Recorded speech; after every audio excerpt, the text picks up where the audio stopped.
নমস্কাৰ প্ৰিয় দৰ্শকসকল, কাইলৈ বাথৌ পূজা।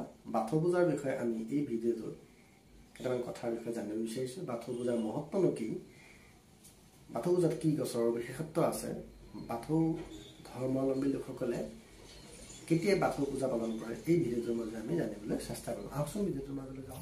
কাইলৈ বাথৌ পূজা।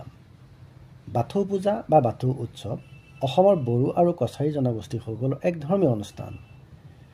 বাথৌ শব্দৰ অৰ্থ কি জানেনে? বহুতে হয়তো জানেই।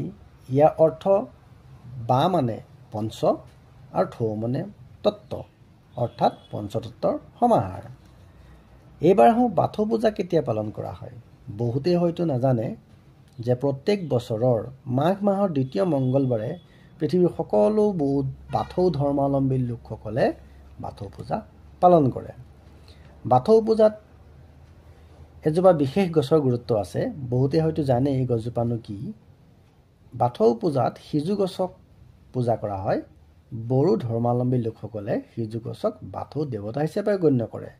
তেওঁলোকে এই গছজোপাক শিৱৰ প্ৰতিনিধি হিচাপে বিশ্বাস কৰি আহিছে।